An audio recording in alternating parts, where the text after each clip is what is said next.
All right, well, thanks for coming this morning. We appreciate it. Our first question is, how do you plan to keep businesses and customers in the downtown area in Brawley once Highway 111 is completed?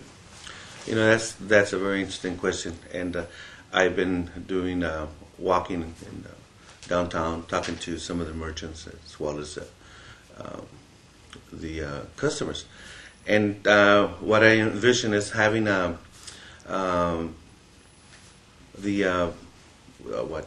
800 and 700 block, which is our downtown, have it into a type of a community that people will come out, something similar like Del Centro did a few years back, and that would attract the people to come there and have sit down and talk, reminisce old stories, at the same time attract them to come in to purchase in the local merchants that we have.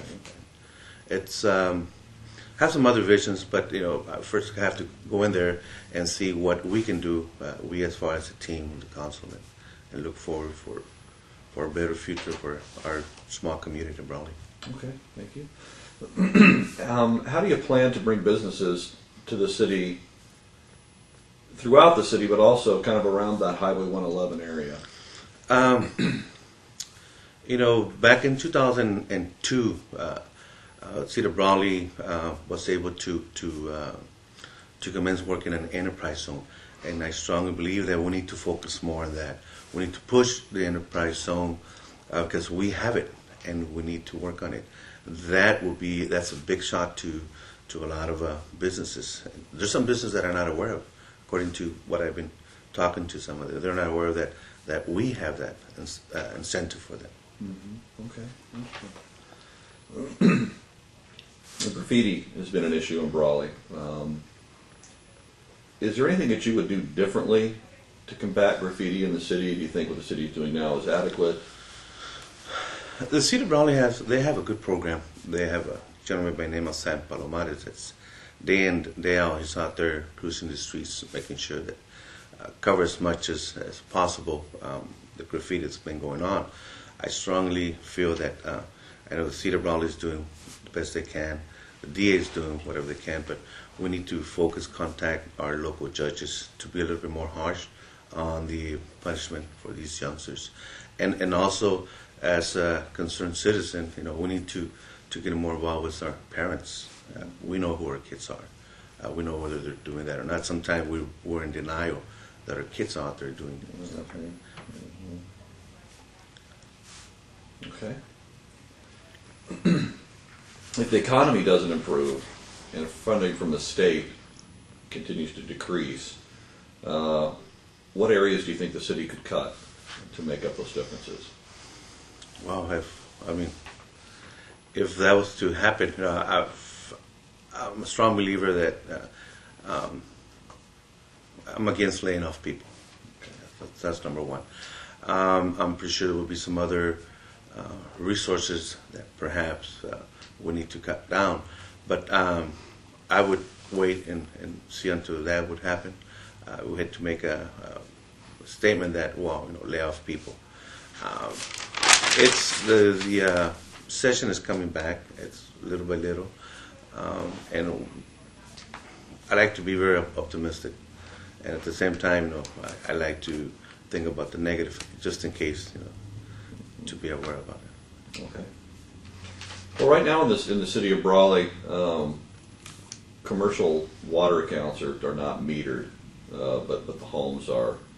Do you think they should be metered like homes, and how do you think the city can achieve that? I think they should. The water meters, probably about maybe 80% that was done. It was done into the residents, and very few commercials were metered. And I feel that it's straight across the board. Everybody should be metered. Big revenue that the Brawley will benefit. Have you talked to many business owners about that? Are they? Yes, I have. Some those that are small businesses, they're a little bit upset because they say, why should I pay a $52 monthly water fee when I'm in the same category as other business that spend more water than I do. It should be straight across. Whatever you spend, that's what you're going to get charged. Okay. Okay. Makes sense. And then what do you think about the community facility districts? If the council was approached to approve another CFD, how would you vote on that? Can you elaborate that question a bit more? Brooke can elaborate. The special taxes that are put on different communities, developments that residents have to pay for their infrastructure. Like in new developments and those kinds of things, they have to pay certain extra fees for infrastructure like roads and street lights and those kinds of things. Is that the La Paloma. La Paloma? Yeah. Yeah. I don't believe that the consumers should pay or the homeowners. I believe that the impact fee should be increased. Right now we have, I believe it's $4,100 at impact fees that the developers pay, and at the long run, the ones that hurt it's the Cedar Brawley as well as its homeowners. I strongly believe that we should have an adequate impact fees so that later on it won't come back and hunt us.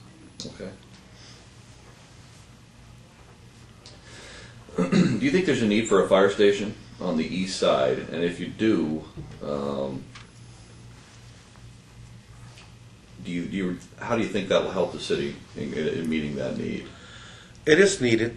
It is needed. I haven't seen the plan. I believe that's in its way already. There's a section, a place on the northeastern avenue of Brawley. It's going to be done. The only concern I have is how we're going to man the manpower. 6 staff, I believe, is the one I have. Yes, it's nice, dance and be happy about it. But after the first, second year, how is Brawley going to be able to pay the 6 staff? I strongly believe that if we're going to do that, we should have something in a smaller size and have maybe a 2-man or 2 individuals manage the facility. Because the concern is it's been there for over 20 years, and the fact is that because of the train, in case something was to happen. But if we have a 2-man staff or 2 individuals, that should be able to satisfy the necessity and the needs of the community on the east side of Brawley. Okay.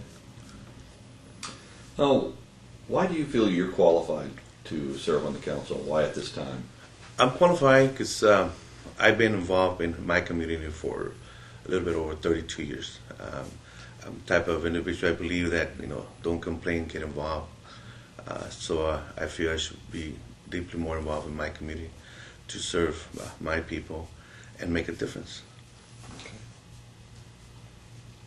And why should the newspaper endorse you? Do you believe? Because I believe that there should be more communication. At the present time, I don't believe that there's that much communication with Cedar Brawley in the newspaper. Actually, the media in general. We need to work more closely as a team with the local media, get more involved, and I haven't seen that. And I'm the best candidate.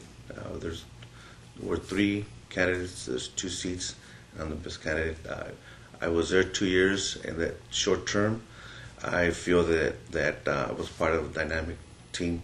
We did the water plant, the 900 block of Main Street, which we now have a facility, health clinic facility. We annexed the city boundaries, which we now have the San Diego State University North Campus. And when I left, our financial we were in the black. It was good. And I'll be the ears and voice of my people, my community, residents of Brawley.